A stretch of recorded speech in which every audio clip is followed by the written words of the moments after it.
Makanya orang yang putus asa terhadap rahmat Allah, dia tertutup terhadap tanda-tanda Allah, tertutup terhadap perjumpaan dengan Allah. Maka kata Quran, dia itu adalah ablasa, putus asa. Dan gara-gara putus asa itulah, maka lama-kelamaan dia semakin menjauh dari Allah. Syatona, syayatin. Tuh. Makanya merasa seakan-akan dekat dengan Allah, padahal dia semakin jauh. Sudah melakukan ritual itu, ritual ini, rasanya sudah paling dekat aja dengan Allah, tapi kenyataannya jauh. Buktinya akhlaknya jauh dari akhlaknya Allah. Makanya orang-orang yang sudah tercelup oleh celupannya Allah, sibgot Allah, akhlaknya pun akhlaknya Allah. Disebut tahaluk bi akhlakillah. Clear sampai di sini? Oke, lanjut dulu. Jadi orang-orang yang putus asa terhadap rahmat Allah, dia itu tertutup terhadap tanda-tanda Allah, dia juga tidak tertutup terhadap perjumpaan dengan Allah. Maka mereka itu, kata Allah dalam Quran surat Al-Ankabut tadi, pasti mereka akan celaka. Karena dia keluar dari sistem yang Allah ciptakan. Makanya semua orang-orang yang keluar dari sistem yang Allah ciptakan pasti celaka. Oke, lanjut dulu ya. Nah, saya ngasih tes dulu. Tes. Ini tes dari Quran. Tes dari Quran. Kan tadi saya bilang, ada orang yang mengklaim kalau dirinya itu berpedoman pada Al-Quran. Yes? Okay. Tetapi begitu dikasih sesuatu dari Quran, cuman berbeda dengan yang dia pahami selama ini, dia menolak. Ada yang gitu? Ada. Ini contohnya. Coba Bapak Ibu nolak apa tidak? Ini Quran surat Hud, surat 11 ayat 106. Fa'ammal ladzina syaqu fa finnar lahum fiha zafirun wa syahikun. Adapun orang-orang yang celaka, maka tempatnya di dalam neraka. Di dalamnya mereka mengeluarkan dan menarik nafas. Jadi di dalam neraka itu mereka mengeluarkan dan menarik nafas. Nah, jauhkan pikiran kita dari ilusi. Menarik dan mengeluarkan nafas di mana? Kan di tubuh pada saat kita masih hidup. Coba sekarang saya nanya Bapak Ibu. Bapak Ibu sekarang bernafas? Kan nafas itu cuma dua. Narik, keluar. Narik, keluar. Cuma begitu kan? Di mana itu terjadi? Di sini.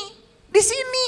Di sini. Pada saat kita masih hidup. Kalau kita sudah tidak di tubuh ini lagi, keluar dari sini, kan disebutnya juga menghembuskan napas yang terakhir. Kan selesai bernapas. Paham ya? Kan orang mati itu menghembuskan napas terakhir. Kalau dia sudah keluar dari tubuh, gak ada lagi istilah nafas. Gak ada. Istilah nafas itu hanya ada saat sedang ada di sini. Setelah keluar dari sini gak ada istilah nafas. Gak ada. Clear sampai sini? Nah, kata Quran, neraka itu, nar. Makanya di Quran itu cuma dua, nar dan nur. Nar, nur gitu aja. Jadi nar itu sering diterjemahkan neraka. Nar itu adalah api, bahasa Arab. Ingat ya, api itu bukan untuk membakar sebetulnya. Tapi api itu dihadirkan untuk mematangkan. Paham? Saya mau nanya, Bapak Ibu di rumah punya api? Punya. Sehari-hari itu api digunakan untuk membakar Bapak Ibu atau untuk mematangkan? Mematangkan nasi, mematangkan daging. Betul nggak? Jadi api itu terserah kita. Mau digunakan untuk membakar bisa, digunakan untuk mematangkan bisa. Jadi jangan takut dengan nar. Kan nar itu memang diciptakan untuk mematangkan. Paham? Paham ya? Ada nggak di sini yang makan beras langsung gitu dari karung? Kan butuh api, butuh nar. Kalau begitu, neraka penting nggak? Penting. Makanya segala kesulitan, segala penderitaan bisa jadi itu adalah nar untuk mematangkan. Dari situ kita jadi matang, jadi manusia dewasa. Gak mau lagi masuk ke situ. Masuklah pada ruang baru, namanya jannah. Jannah disebut surga. Surga berhubungan dengan nur. Makanya surga, sur, mercu, sur. Jadi surga itu berhubungan dengan cahaya. Makanya nar, nur gitu aja di Quran. Jadi nar itu frekuensi rendah, nur itu frekuensi tinggi. Nar panas, nur dingin. Nar kacau, nur damai. Tinggal pindah dari nar ke nur gitu aja. Di Quran cuma nar nur aja. Betul nggak? Makanya di Quran dikatakan Allahu nurun. Tuh. Begitu bersama Allah. Bersama cahayanya. Masuk pada dimensi ketenangan batin yang terdalam. Itu nur. Cuman kan kita otaknya sudah terlalu rusak. Dicekok oleh dogma seakan-akan Tuhan itu yang Maha Pengasih, Maha Penyayang menciptakan tempat untuk membakar hamba yang dicintainya. Tuhan macam apa? Dan kita percaya karena memaknainya begitu. Kan itu berlawanan dengan sifat Allah yang Maha Pengasih dan Maha Penyayang. Bagaimana mungkin? Bahkan Dia yang mengangkat kita dari nar menuju nur. Coba di Quran dikatakan Allahu waliyul ladina amanu yukhrijuhum minad dzulumati ilan nur. Allah itu pemimpinnya orang yang beriman. Dan Dia yang memindahkan kamu dari zulum, dari kegelapan kepada nur, dari nar ke nur. Dari alam rendah ke alam yang tinggi. Makanya Allah itu kasih sayangnya luar biasa. Akan terus menarik kita supaya dari nar menuju nur, gitu aja kok. Nar nur aja. Paham sampai sini? Oke.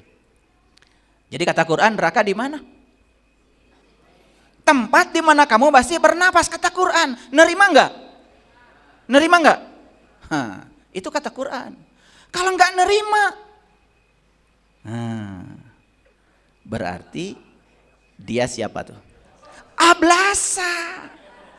Berarti dia bolos terus. Ini kajian mahal Bapak Ibu, mahal banget ini. Di seluruh dunia cuma di sini. Lanjut. Jadi neraka itu di mana? Di tempat di mana kamu masih menarik dan mengeluarkan nafas. Lanjut dulu.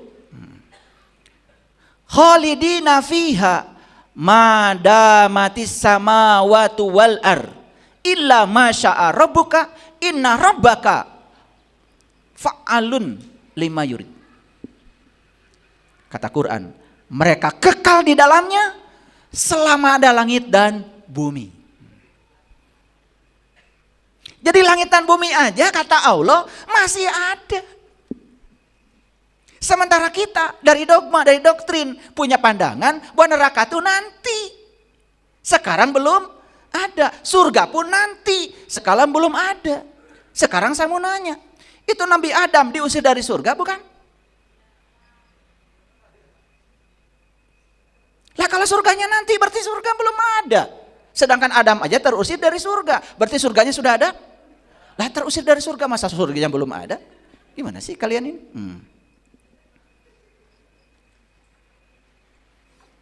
Maaf tadi saya salah mengeja ya. Brain rot maksud saya. Brain rot. Brain rot itu artinya adalah kedangkalan otak. Otak mengalami ketumpulan. Brain rot maksud saya. Brain itu otak, brain rot. Jadi brain rot itu adalah ketumpulan otak karena terlalu dihujani oleh kedangkalan pengetahuan. Dan itu bisa terjadi loh. Malas mikir. Lanjut dulu. Jadi langit dan bumi masih ada? Kata siapa? Lah kata Quran. Terus saya bingung ya. Kalau saya membicarakan ini dari Quran, kemudian katanya saya salah. Terus saya harus berpedoman pada apa? Lanjut dulu ya. Ini contoh. Contoh bahwa ya kata Rasul, kaumku telah menjadikan Quran itu sia-sia. Nah, apa manfaatnya? Nanti kita buka rahasianya. Lanjut dulu. Ini surat Hud ayat 107. Wa ammal ladzina su'idu fa fil jannah khalidina fiha ma damatis samawati wal ar illa ma syaa rabbuka. Kata Quran, adapun orang-orang yang berbahagia, maka tempatnya di dalam jannah. Sebenarnya jannah itu tidak cocok sebenarnya diartikan surga. Karena jannah itu arti yang sebenarnya adalah taman sebetulnya, kebun. Makanya jannatin tajri min tahtihal anhar. Makanya di kebun itu ya, di taman itu ada air yang mengalir. Makanya kenapa orang-orang di seluruh dunia mengatakan Indonesia ini adalah surga. Cocok dengan ayat itu. Karena di sana nggak ada air mengalir di sana, batu semua. Cuman karena kita sudah kelamaan tinggal di sini, kita menyepelekan sungai, menyepelekan hutan, menyepelekan semua yang Allah anugerahkan di sini. Karena kita punya angan-angan, ada tempat yang lebih dari ini, lalu melupakan kenyataan.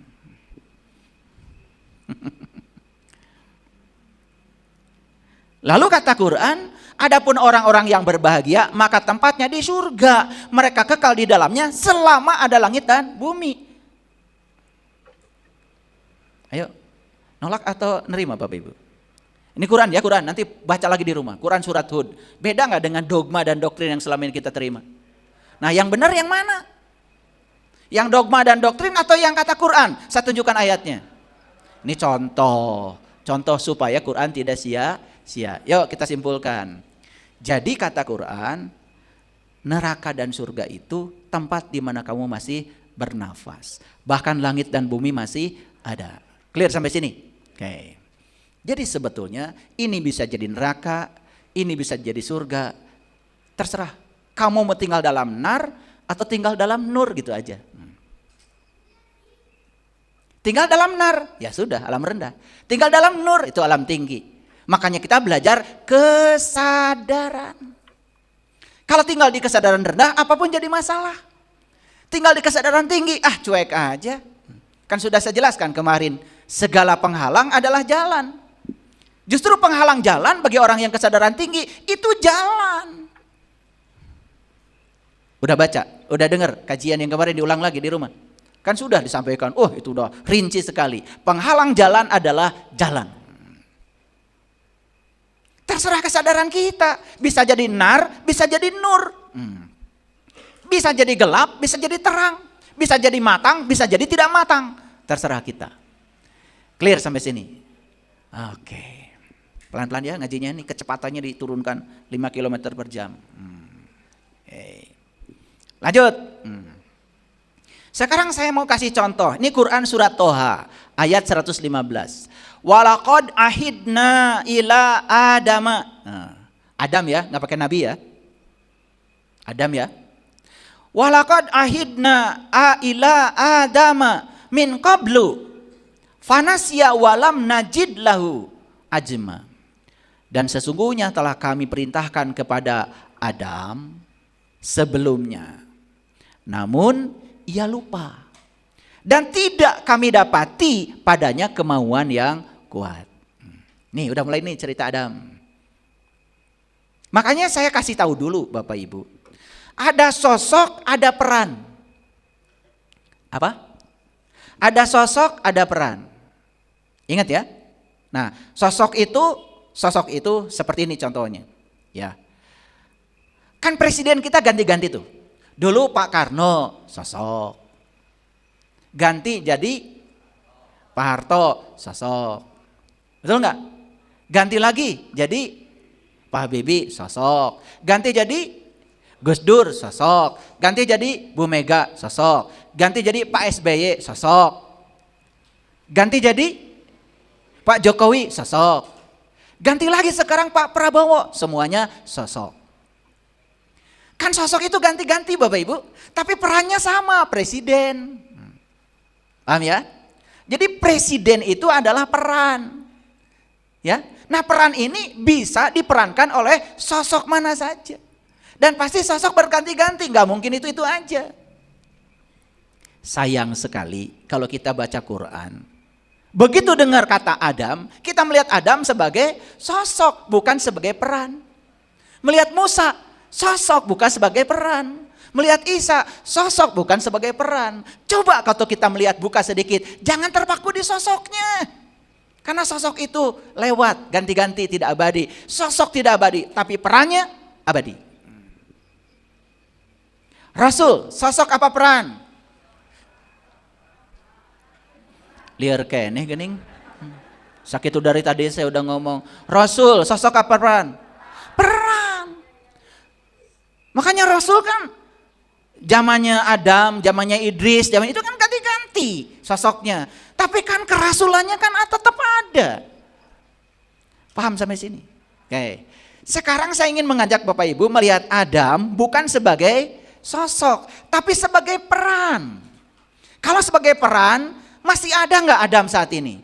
Ada. Kalau sebagai peran, masih ada nggak iblis saat ini? Ada. Di sini. Kalau malaikat sebagai peran, ada nggak di sini? Ada. Subhanallah. Makanya itulah pentingnya kita melihat lebih luas lagi. Sampai sini ngerti? Oke. Nah, saya lanjutkan dulu supaya ngerti. Jadi kata ayat ini sudah diperintahkan kepada Adam? Sudah. Tapi apa yang diperintahkan kepada Adam sebelumnya itu lupa Adam. Ya, dan Adam tidak punya kemauan yang kuat. Kata Allah di Quran. Ini surat Toha ayat 115. Baca dulu ayatnya. Sekarang kita baca Toha 116. Rangkaiannya kita baca dulu. Ya.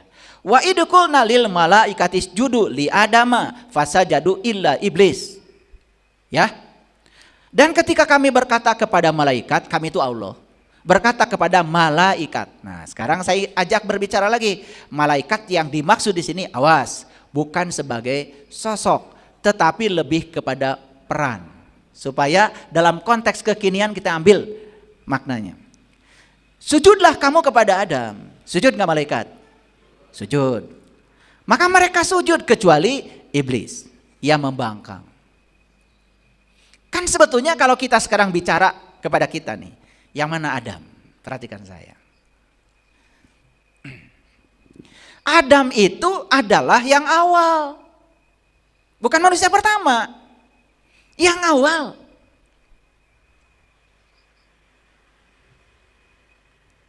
Pasti belum mengerti kan? Oke. Sekarang gini.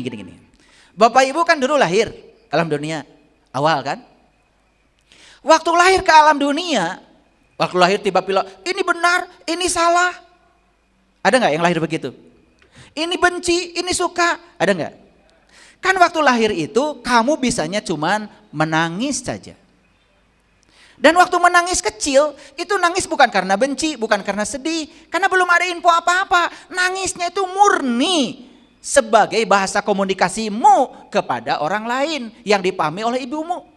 Dengan tangisan itu ibu mengerti kamu popoknya harus diganti. Dengan tangisan itu ibu mengerti kamu lapar. Itu tangisan itu. Nah, itu tangisan yang dilontarkan oleh yang awal waktu kita lahir ke dunia. Itu tangisan yang berasal dari kesadaran murni. Yang dibawa dari alam rahim. Karena waktu di alam rahim Adam ini ditanya, apakah aku ini Tuhanmu? Adam menjawab, alastu birabbikum? Qalu bala syahidna. Ya, aku menyaksikan. Jadi waktu Adam beral ke alam dunia ini, Adam itu masih membawa kodrat ilahi yang masih disaksikan di situ. Nah, sehingga saat lahir ke alam dunia ini, Adam itu masih dalam keadaan murni. Setuju? Oke. Lalu di Quran dikatakan, lalu Adam ini oleh Allah diajarkan nama-nama. Kan mulai diajarkan tuh Adam, betul nggak? Diajarkan ini nasi, tuh, ini bubur, ini bagus, ini jelek, ini sayang, ini benci. Siapa yang mengajarkan? Kan lingkungan boleh mengajarkan.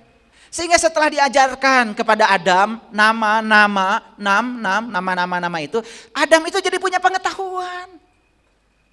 Karena pengetahuannya itulah kemudian Adam Mulai melakukan perlawanan.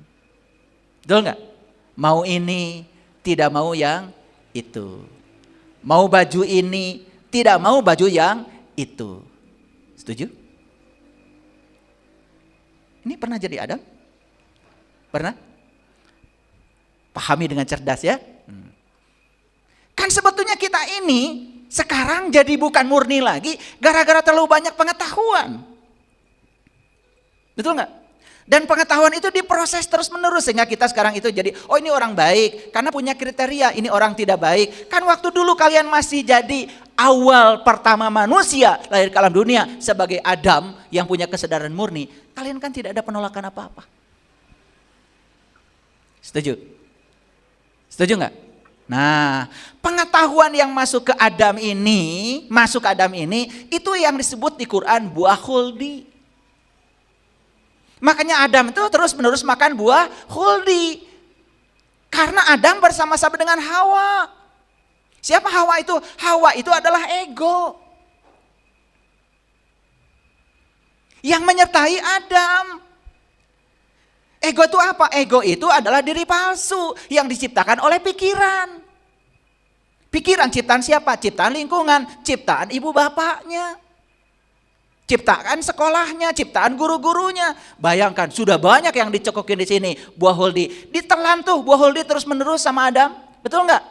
Dibarengnya oleh Hawa. Ada ego yang menyertai Adam. Kesadaran murni yang datang saat itu sudah tidak murni lagi. Jadi siapa Adam itu? Adam itu kamu ketika kamu mari bersandar di kesadaran murnimu. Paham sekarang? Jadi Adam ngerti sekarang? Maka Adam disebut awal pertama manusia, bukan orang lain. Adam itu adalah awal pertama kamu jadi manusia. Saat kamu lahir ke alam dunia, membawa kesadaran murni, itulah Adam.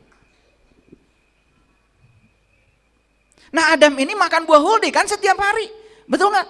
Ada yang ngajarin fitnah, ada yang ngajarin kebencian, ditelan gak sama Adam?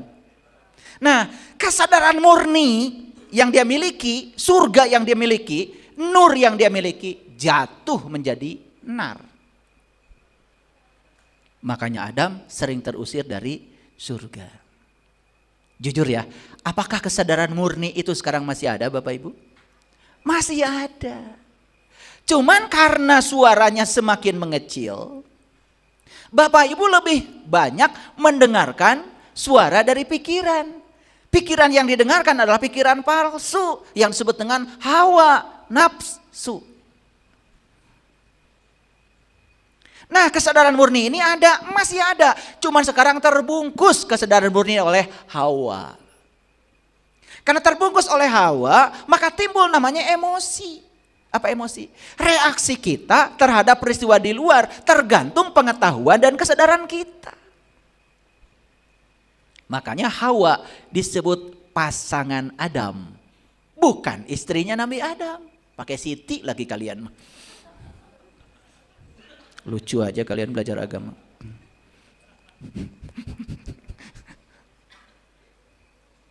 Nah, Hawa dan Adam itu pasangan.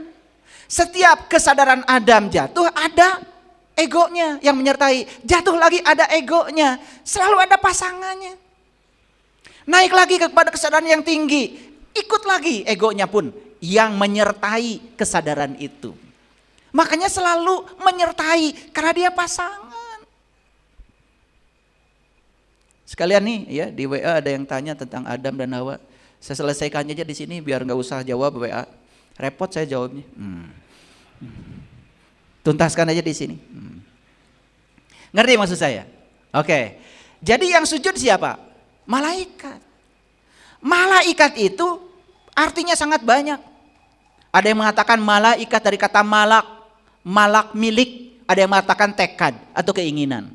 Ada yang mengatakan malaikat itu artinya patuh, tunduk. Ya memang, karena malaikat itu kerjanya cuma satu, tunduk dan patuh. Disuruh sujud, sujud aja. Kenapa? Karena saat malaikat sujud pada Adam, yang disaksikan oleh malaikat bukan Adam, tetapi ruhku yang ditumpukkan pada Adam. Yang disaksikan oleh malaikat adalah hakikatnya Adam, isinya Adam, bukan cangkangnya Adam. Yang disaksikan oleh iblis itu adalah cangkangnya Adam. Dia tidak bisa lihat isinya Adam karena dia masih tertutup terhadap hakikatnya Adam. Jadi malaikat itu artinya nurut. Iblis, ablasa artinya pembangkang. Siapa Adam? Adam itu adalah yang bisa menyatukan keduanya. Ketika disatukan keduanya, dilampaui keduanya, masuk dalam dimensi baru yang disebut dengan khalifah. Jujur, sekarang kalian mewarisi kodrat malaikat, mewarisi kodrat iblis, atau mewarisi kodrat Adam? Jujur, yang paling dominan yang mana?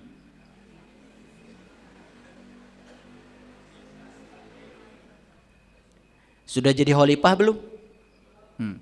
Khalifah itu yang sudah bisa memadukan secara positif dari dua potensi itu. Sudah bisa melampaui semuanya. Makanya Adam itu disebut kreator. Adam itu disebut kreatif. Karena manusia inilah yang diberi keunggulan. Kenapa? Manusia diberi pilihan. Silahkan, terserah kamu. Mau ngikuti malaikat, ngikuti iblis, tetapi di setiap pilihanmu ada konsekuensi. Itu yang disebut dengan akibat. Akibat, itu yang disebut dengan akhirat.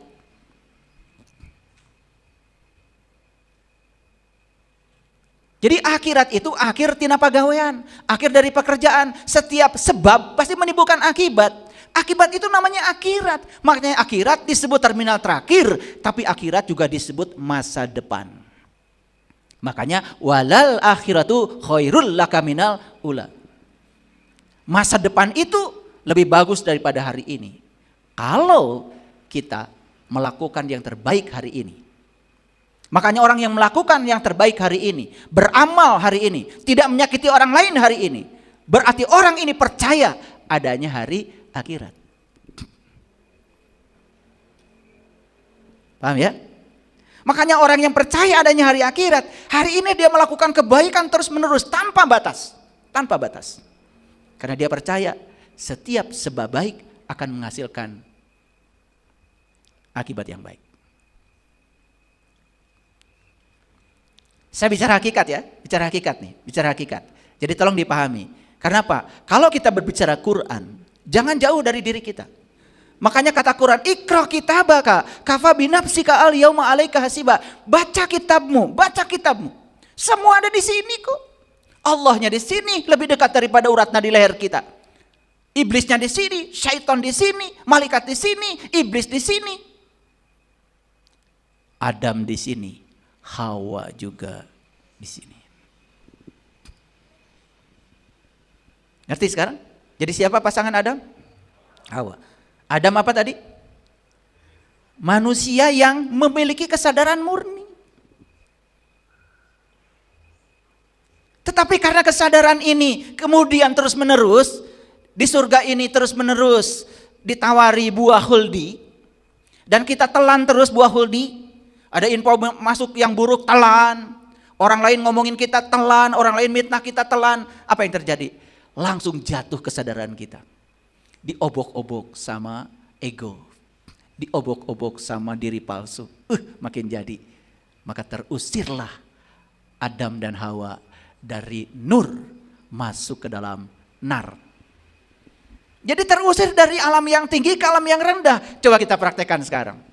Ibu bapak lagi tenang-tenang di rumah. Tiba-tiba dapat berita. Berita tentang ibu bapak yang tidak mengenakan. Walaupun berita itu belum tentu kenyataan bagi bapak ibu. Hanya orang di luar sedang menyebarkan fitnah tentang bapak ibu. Jujur saya tanya sekarang. Telan itu buah huldi. Telan itu informasi. Tidak usah disaring lagi. Apalagi ditelan dengan ego. Ketika egonya on, ingat. Dan kesadaran kita off, berarti kesadaran kita sedang dibungkus oleh ego. Jujur Bapak Ibu, langsung marah?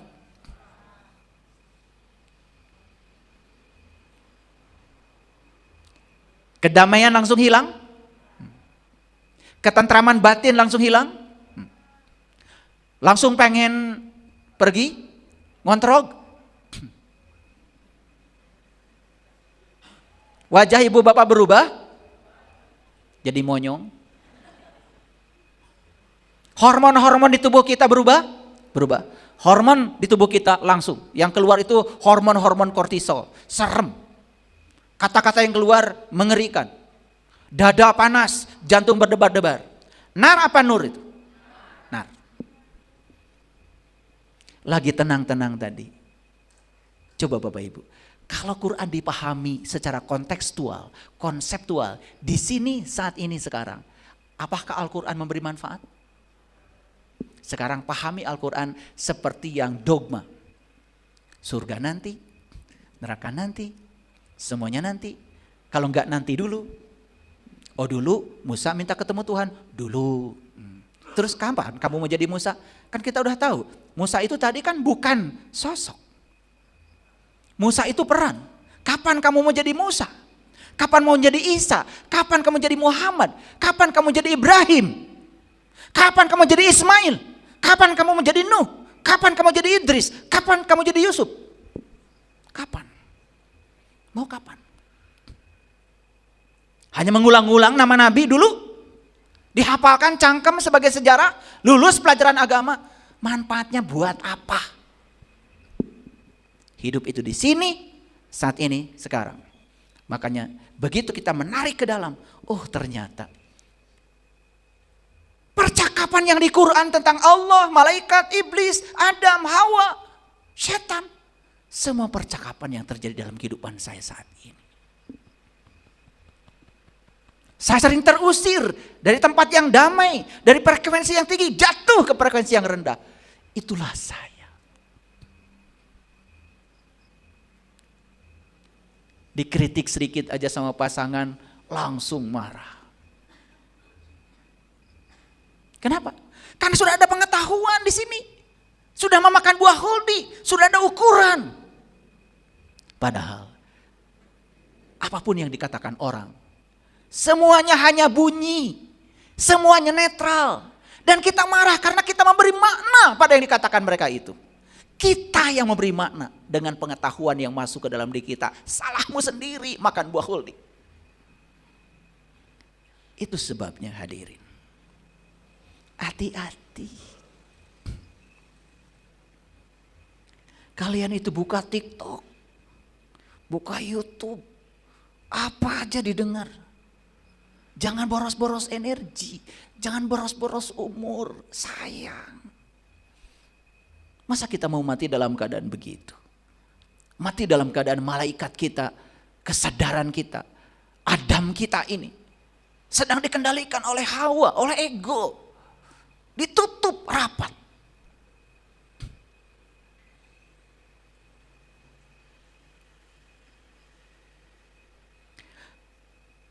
Maka kami berkata, Allah berkata, Fakulna ya Adam, hada aduun. Hai Adam, sesungguhnya ini adalah musuh bagimu. Dan ini adalah pasanganmu.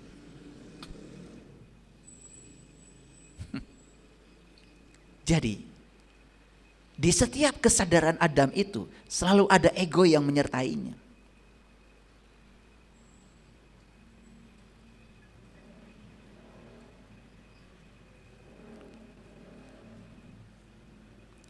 Paham sekarang? Selalu ada ablasa. Selalu ada diabolos yang menyertainya. Makanya hati-hati ya. Seseorang belajar spiritual udah tinggi banget bisa jatuh. Karena ada Hawa yang menyertainya di situ. Ada ego, ada diri palsu. Hati-hati. Maka sekali-kali janganlah sampai ia mengeluarkan kamu dari surga yang menyebabkan menjadi kamu celaka.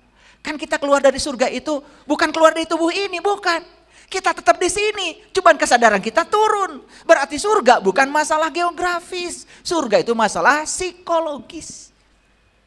Kalau surga masalah psikologis, berarti neraka masalah Psikologis, masalah psikologis, naik turunnya kesadaran kita yang menyebabkan kita naik turunnya ketentraman batin kita. Di mana itu? Di sini. Cocok dengan ayat tadi yang mengatakan bahwa surga dan neraka itu ketika kamu masih bernapas, bahkan langit dan bumi masih ada. Cocok? Ini saya coba ya. Saya coba pelan-pelan menghubungkannya ya. Tidak mudah memang ini. Ngajarin ini nggak mudah. Biar saya sehat, ya. Karena kalau ini pemahaman ini nggak saya keluarkan, ya, nggak saya sampaikan, ya. Tapi saya coba dasar-dasarnya dibangun dulu ya, supaya Bapak Ibu tidak mudah menyalahkan. Lanjut. Nah, jujur ya, sering nggak kita keluar dari surga? Sering. Gara-gara apa? Ya. Jadi kita dengan pasangan kita ini, ya, bekerja sama. Adam dan Hawa ini, Adam ini kesadaran murninya ini ditutup rapat oleh ego, oleh diri palsu. Sehingga semua yang datang dari luar itu ya diolah, dan itu yang menyebabkan kita jatuh. Makanya syaiton, syatona, syayatin itu artinya menjauh. Akibatnya kita jauh dari nur, dekat dengan nar.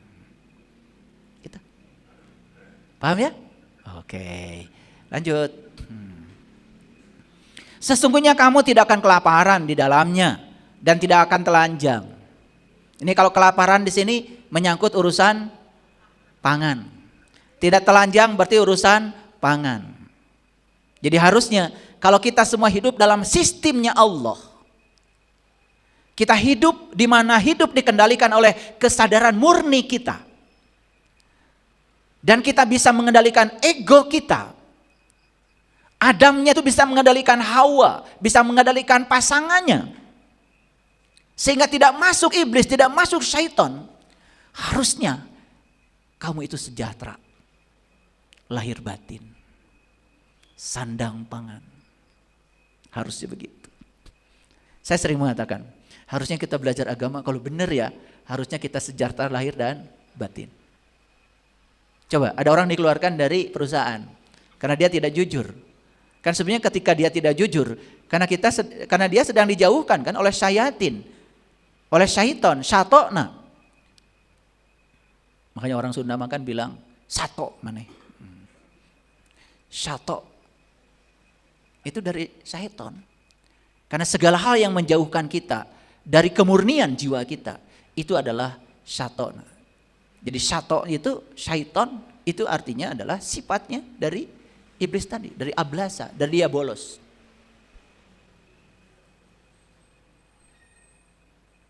Dan sesungguhnya kamu tidak akan merasa dahaga, tidak akan ditimpa panas matahari di dalamnya. Ini gambaran, begitu kita masuk dalam sistemnya Allah, dan kita terus mengikuti sistem ini, tidak keluar dari sistem ini, harusnya seperti ini.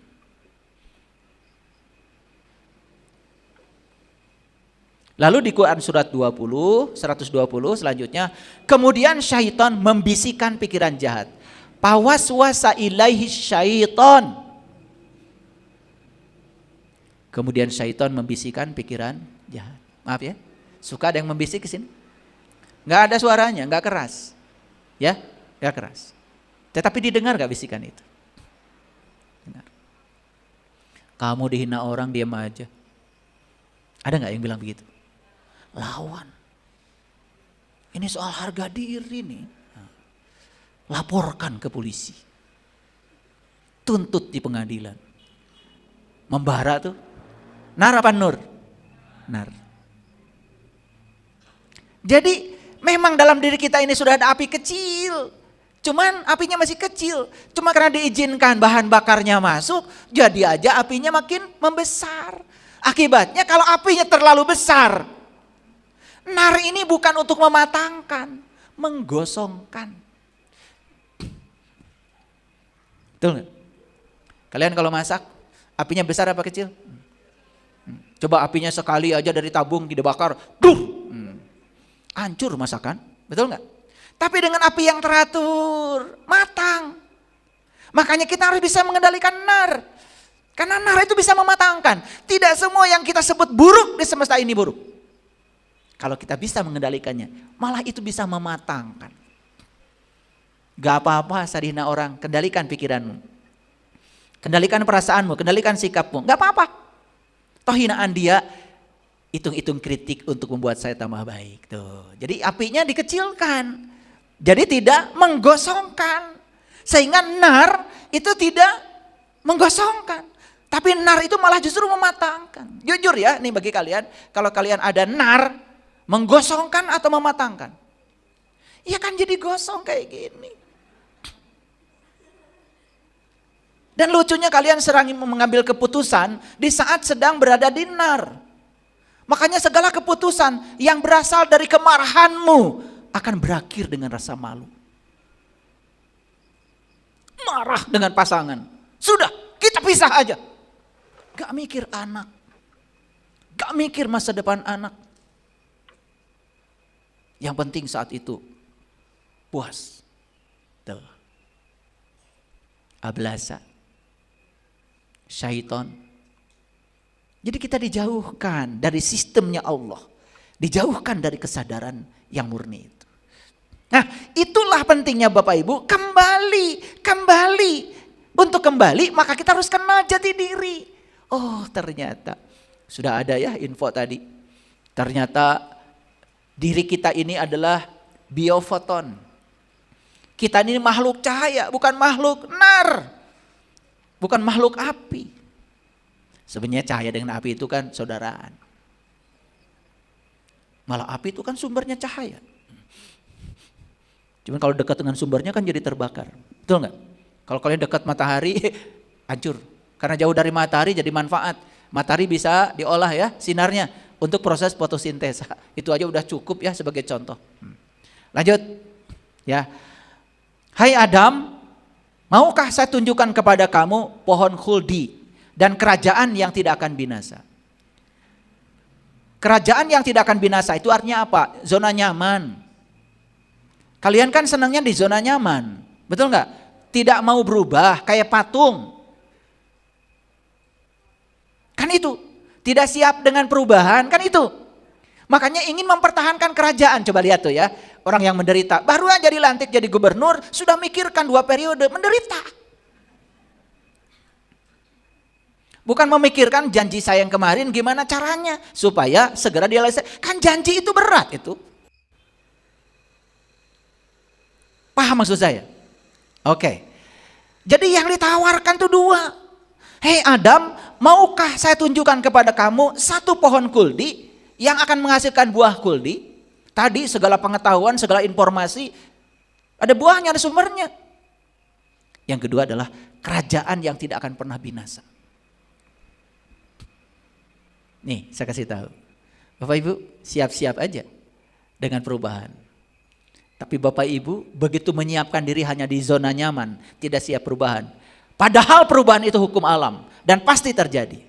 Pasti Bapak Ibu akan menolaknya. Betul? Pasti kelapar-kelapar lah. Betul gak? Jatuh? Jatuh. Jadi cerita ini kalau dipahami secara hakikat seperti ini, ada gak manfaatnya buat kehidupan kita saat ini?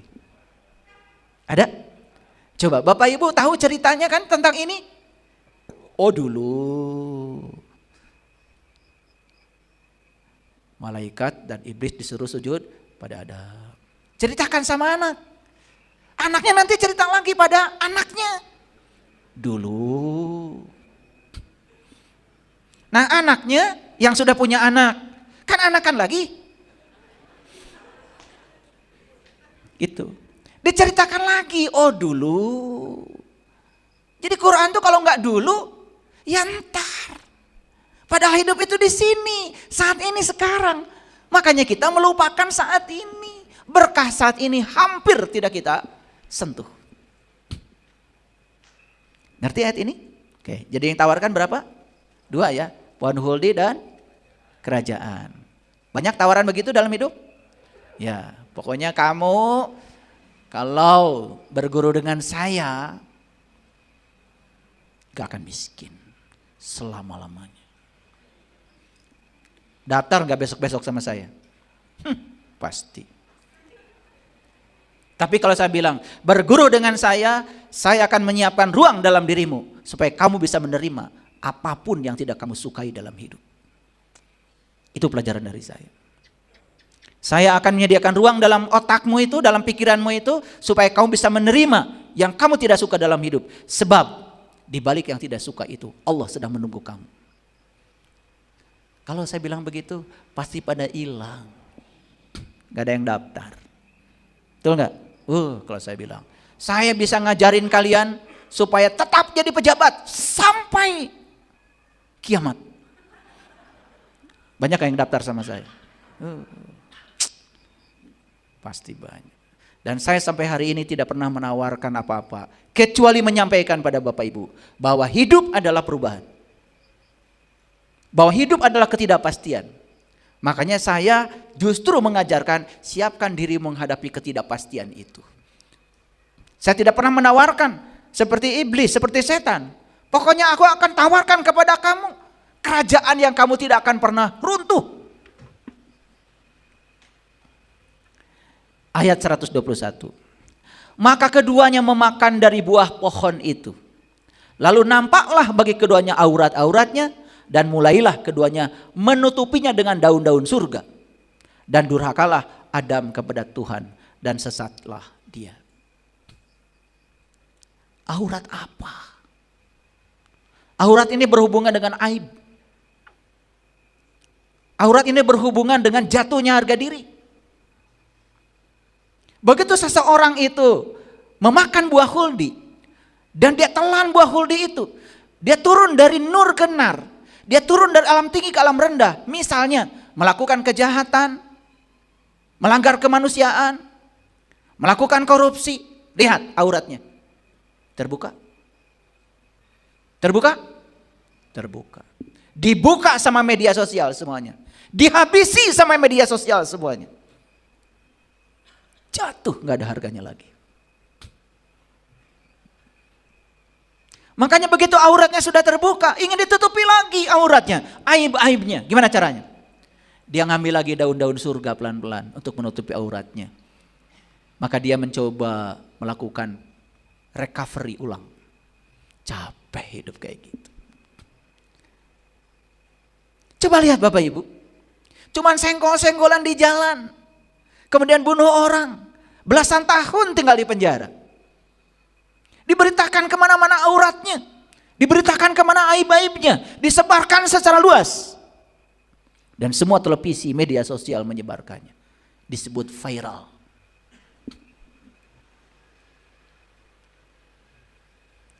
Saya juga viral, penyebar aliran sesat.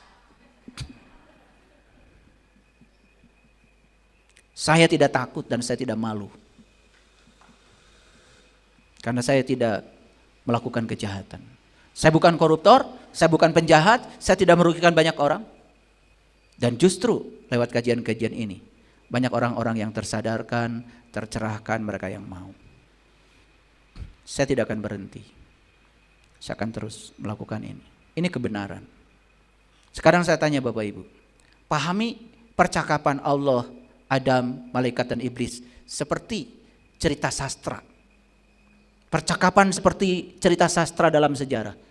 Dapat manfaat apa? Betul nggak? Allahnya di luar, Adamnya di mana, iblisnya di mana, malaikatnya di mana, syaitannya di mana? Padahal itu adalah kehidupan kita. Kita sedang dialog dengan diri kita setiap saat di ruang dan waktunya. Itu kontekstual, itu juga konseptual.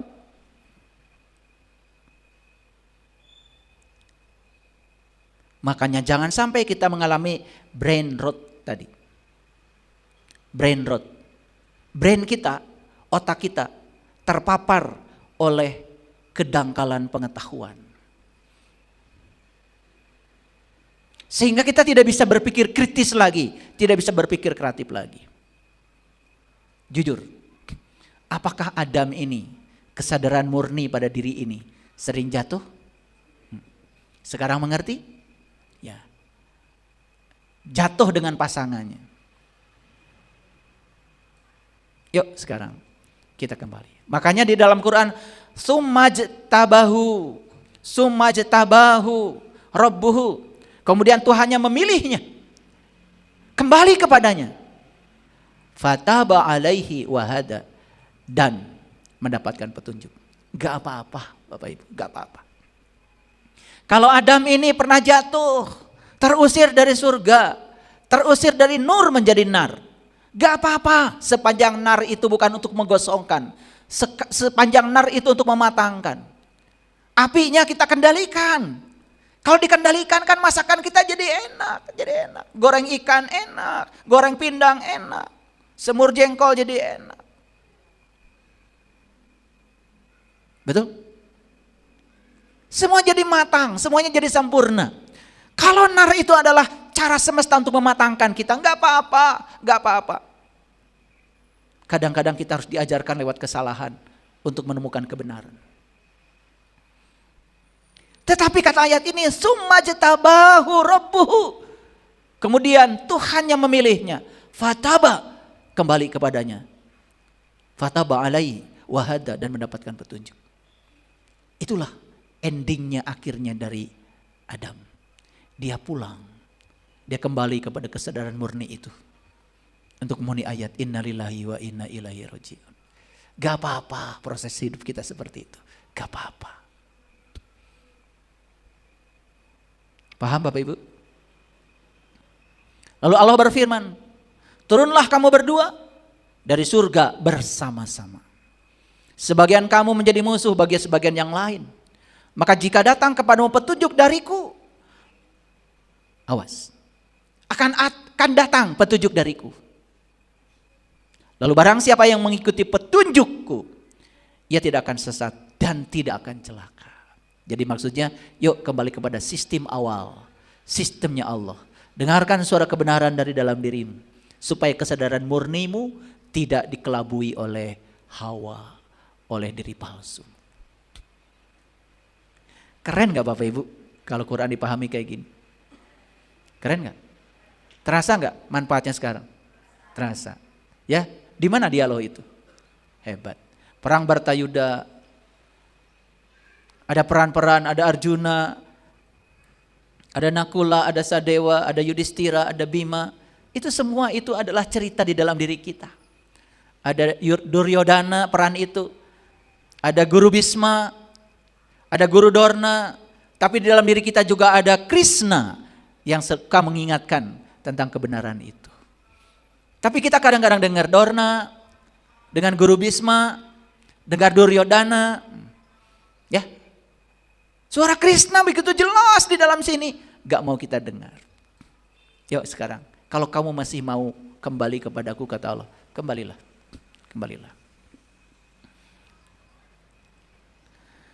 Dan barang siapa berpaling dari peringatanku, maka sesungguhnya baginya penghidupan yang sempit.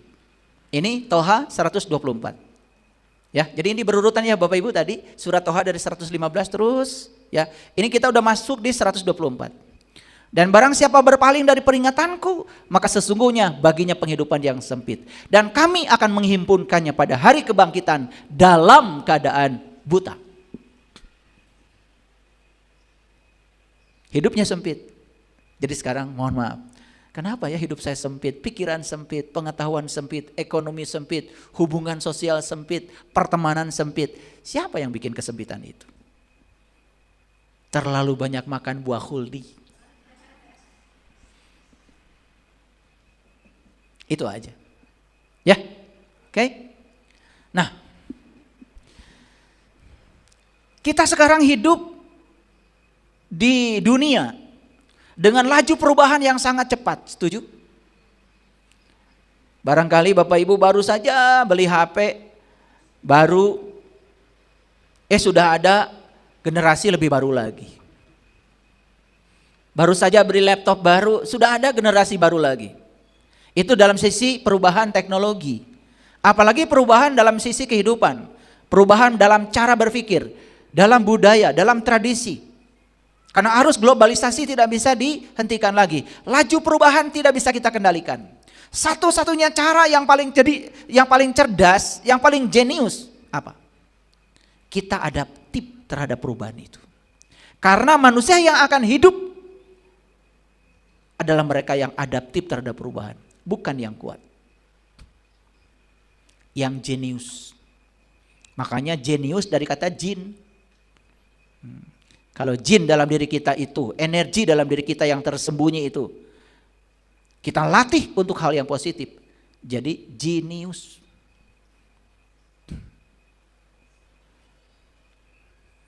Ya. Ibu bapak tidak bisa menghindar dari ketidakpastian hidup, betul? Siapa yang bisa menjamin kalau masjid ini seminggu yang akan datang, 2 minggu akan datang masih berdiri? Gak ada. Demikianlah kompleksitas kehidupan. Siapkan diri kita untuk memasuki area itu dengan kebijaksanaan. Krisis identitas, di mana setiap anak kehilangan jati dirinya karena dipaksa harus menjadi seperti yang orang tua mau. Atas nama kasih sayang, lalu anak dibentuk harus seperti ayah ibunya. Lalu anak kehilangan identitas diri, tidak menjadi dirinya sendiri. Dan kasus semacam ini justru semakin banyak. Karena orang tua menggunakan figur otoritas dan menggunakan otoritasnya untuk mengatur-ngatur anak. Pendidikan anak diatur sama orang tuanya. Pekerjaan anak harus ngikutin keinginan orang tuanya. Bahkan jodoh anak pun harus seperti yang orang tua mau. Rusak kehidupan. Semakin tidak menjadi dirinya sendiri. Banyak manusia di kehidupan ini kehilangan arah, kebingungan, tidak mengenal diri sendiri. Bahkan kita pun, karena semakin banyak kita memakan buah huldi, buah pengetahuan dari manapun datangnya. Furqan kita belum hidup, belum bisa memfilter. Apa yang terjadi? Bukan kita menjadi diri sendiri, malah kita kehilangan jati diri kita. Bingung hidup.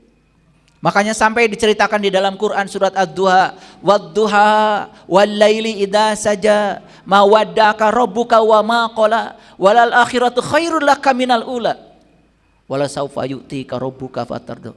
Alam yajidka yatiman fa'awa wa wajadaka dolan fahada. Pernah dengar kata-kata itu? Wa wajadaka dolan fahada.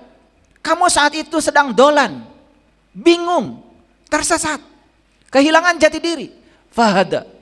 Lalu aku menunjukkan jalan kepadamu. Tetapi saat ditunjukkan jalan pun tidak mengerti kalau itu jalan.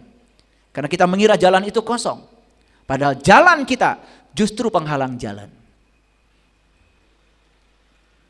Dibutuhkan kendali. Dibutuhkan kemampuan mengubah perspektif terhadap hidup. Agar mampu menghadapi tantangan dengan sikap bijaksana dan tenang. Itu yang dibutuhkan sekarang.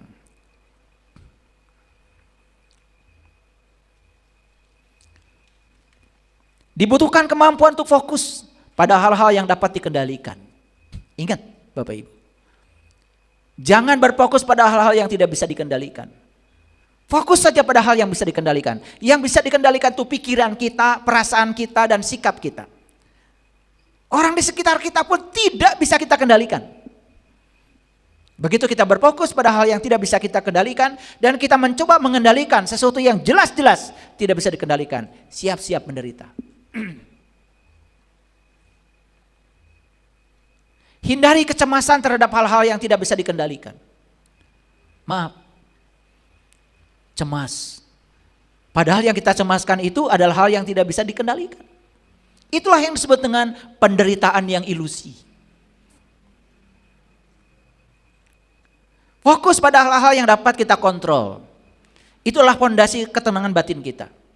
Apa yang bisa kita kontrol? Sekali lagi, pikiran kita, perasaan kita, sikap kita. Fokus ke situ. Sadar bahwa respon terhadap peristiwa eksternal itu pilihan. Kita mau responnya seperti apa terhadap peristiwa di luar kita, reaksi kita mau seperti apa, itu pilihan Bapak Ibu, pilihan.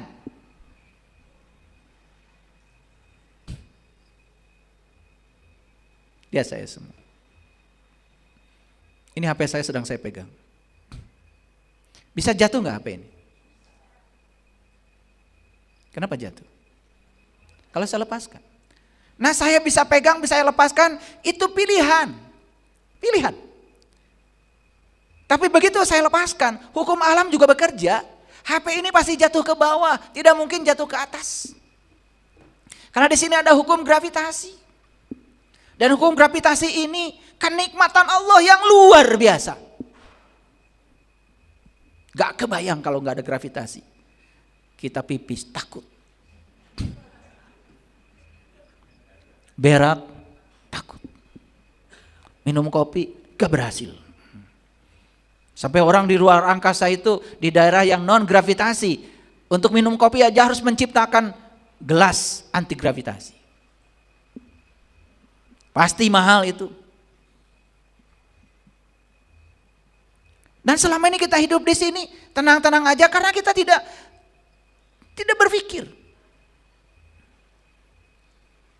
Padahal bisa pipis cur ke bawah, pas ke toilet.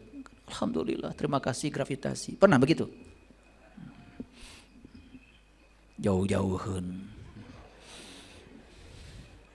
Boro-boro nu kitu. Pipis aja tidak dirasakan. Coba sambil pipis tuh jangan sambil ngomong, rasakan. Terima kasih ginjal, terima kasih tubuh. Begitu cerdasnya kamu. Yang sudah tidak berguna lagi dalam tubuh dikeluarkan. Yang berguna diambil jadi aliran darahku. Terima kasih. Aku tidak punya kesanggupan untuk memilih dari air yang aku minum, mana untuk darahku, mana untuk otakku, mana untuk mataku, dan mana yang harus dikeluarkan lewat kemaluanku. Sadari coba. Kalau disadari, pipis aja bisa meditasi. Buang air besar aja bisa meditasi kalau disadari. Semua kegiatan kita dilakukan dengan ketergesa-gesaan. Bergerak terus. Di sini tetapi pikiran sudah di mana? Hilang kesadaran. Tidak mindfulness, itu bahasa kerennya itu. Makanya ada 4 kunci ketenangan batin. 1, belajar mengelola reaksi atau respon emosi terhadap peristiwa di luar kendali kita. Agar tidak terjerumus pada perasaan negatif yang merusak kesejahteraan mental dan fisik kita. 1 itu. Jadi belajar mengelola reaksi atau respon emosi terhadap peristiwa di luar kita. Belajar, itu harus belajar. Jangan setiap ada yang tidak suka langsung otomatis. Ada yang tidak suka langsung marah. Coba mindfulness. Beri jeda, tarik nafas. Kalau mau marah tuh tarik nafas dulu. Beri jeda sedikit. Itu kunci yang pertama. Kunci yang kedua.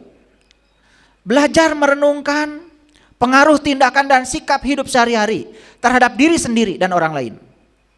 Untuk meningkatkan kebijaksanaan. Kalau Bapak Ibu sudah bertindak dalam kehidupan sehari-hari, bicara, bertindak, coba renungkan yang sudah dilontarkan lewat mulut dan tindakan itu. Apa dampaknya untuk diri sendiri? Apa dampaknya buat orang lain? Dengan sering merenungkan itu, kebijaksanaan kita akan naik coba. Dengan pasangan aja sederhana. Kita mengatakan gini, oh ternyata pasangan saya tidak suka. Udah, jangan diulang lagi. Kita kalau melakukan ini, ternyata pasangan kita tidak suka. Stop atuh. Kita tidak merenungkan itu. Kalau kita sudah berkata, udah aja. Kalau sudah bertindak, sudah saja. Coba renungkan dampaknya bagi diri sendiri dan orang lain seperti apa. Oh ternyata memberikan kepedulian pada orang lain itu orang lain bahagia ya. Oh ternyata saya bahagia ya. Ya sudah, saya akan lebih peduli lagi pada orang lain. Coba renungkan. Ini dalam rangka memfilter supaya tidak semua ya yang kita telan itu selalu menjatuhkan kita dari surga, dari nur ke nar. Yang ketiga, menyadari secara terus-menerus perbedaan hal yang dalam kendali dan di luar kendali, sehingga membebaskan diri dari beban kekhawatiran. Oh ternyata anak saya tidak bisa saya kendalikan. Yang bisa saya kendalikan adalah pikiran saya terhadap anak saya. Bedakan. Mana yang bisa dikendalikan, mana yang tidak bisa kita kendalikan. Terus menerus disadari. Oh pasangan hidup saya tidak bisa saya kendalikan. Cara bicaranya, cara berpikirnya, cara bertindaknya di luar kendali saya. Makanya supaya saya tetap damai dan batin saya tetap tentram, saya kendalikan pikiran saya terhadap yang dia pikirkan. Saya kendalikan pikiran saya dan perasaan saya terhadap yang dia ucapkan. Saya kendalikan pikiran dan perasaan saya terhadap sikap dia. Tidak usah diubah yang di luar, karena itu tidak bisa dikendalikan. Coba kalau begitu, damai enggak batin kita? Yang keempat, belajar berempati pada aspek kemanusiaan yang lebih dalam, sehingga dapat mendukung dan memahami pengalaman orang lain. Belajar berempati pada aspek kemanusiaan. Belajar berempati kepada orang lain yang susah. Belajar berempati. Karena itu akan membuat kita bisa memahami pengalaman orang lain. Kalau ini yang 4 ini kita lakukan terus menerus, ini adalah kunci, 4 kunci bagi saya untuk mencapai ketenangan batin. Dan kita sadar bahwa sumber penderitaan kita bukan dari luar. Sumber penderitaan kita dari diri kita sendiri. Makanya fokus pada apa yang bisa kita kendalikan. Lepaskan yang tidak bisa kita kendalikan. Emosi kita sepenuhnya dalam kekuasaan kita. Sekali lagi, apa itu emosi? Emosi adalah respon pikiran, perasaan terhadap peristiwa. Kita punya kuasa untuk mengendalikan emosi kita. Mau pikirannya seperti apa, mau perasaannya seperti apa, itu semuanya adalah kendalinya ada pada diri kita.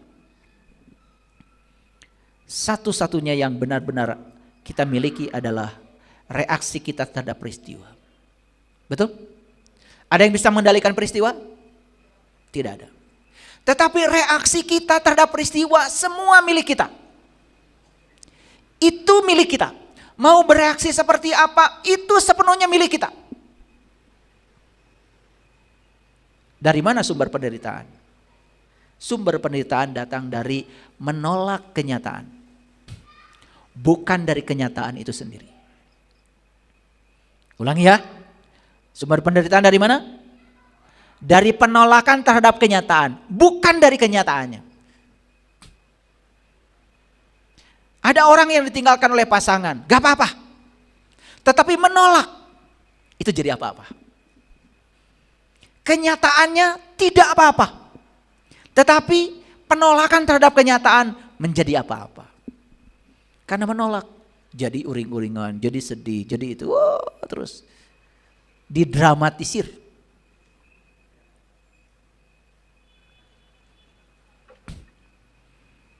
Hadapi tantangan. Kemajuan diri kita hanya akan terjadi kalau kita sanggup menghadapi tantangan. Bukan dengan cara menghindarinya. Kebijaksanaan adalah mengetahui perbedaan antara yang bisa kita ubah dengan yang tidak bisa kita ubah. Paham? Masa lalu bisa diubah? Tidak bisa. Tetapi sudut pandang kita terhadap masa lalu bisa diubah? Bisa. Kita fokus pada yang bisa diubah atau yang tidak bisa diubah? Jujur. Kita fokus pada situasinya yang jelas-jelas tidak bisa diubah. Karena kita tidak bisa memfokuskan mana yang bisa diubah, mana yang tidak bisa diubah. Harusnya fokus pada yang bisa diubah. Yang bisa diubah sekali lagi adalah masa lalu tidak bisa diubah. Peristiwanya sudah terjadi. Tetapi cara pandang kita terhadap masa lalu bisa kita ubah. Kapan? Sekarang. Demi untuk kesejahteraan batin saya hari ini, saya ubah cara pandang saya terhadap masa lalu. Ternyata semua orang yang menghalangi jalan saya di masa lalu adalah jalan dari Tuhan buat saya, bukan penghalang. Begitu diubah, langsung kita jadi damai. Pikiran yang tenang, itulah pikiran yang kuat. Miliki pikiran yang tenang, karena di situ ada kekuatan. Pikiran yang tidak tenang, di situ ada kekacauan, di situ ada kelemahan. Lihat pikiran yang lemah. Maka orang yang pikirannya lemah, yang dibicarakan pasti masa lalu.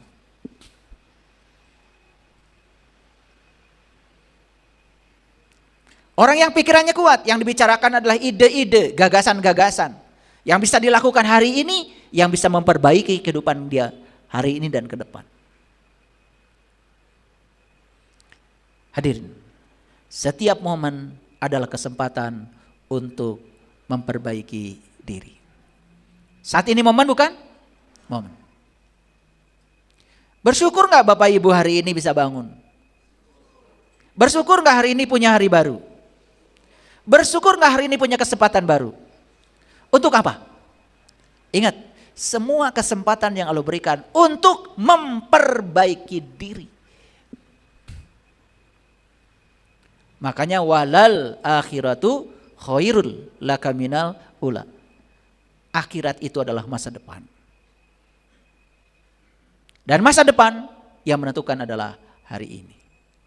Tidak mungkin masa depan kita tiba-tiba menjadi baik kalau kita tidak melakukan apa-apa hari ini. Karena waktu kita adalah hari ini, di sini, sekarang. Jadi sekarang kita sudah tahu cara membebaskan diri dari penderitaan ilusi. Ternyata peristiwanya sendiri tidak apa-apa dan netral. Tetapi reaksi kita terhadap peristiwa, itulah masalah saya. Jadi membebaskan dari penderitaan ilusi berarti mengubah reaksi terhadap peristiwa. Karena kenyataannya tidak apa-apa. Tapi reaksi kita terhadap kenyataan, itulah yang jadi apa-apa. Bisa sekarang cara membebaskan dari penderitaan ilusi? Yuk, mulai mengendalikan dan fokus pada hal-hal yang bisa kita kendalikan. Terima kasih. Assalamualaikum warahmatullahi wabarakatuh.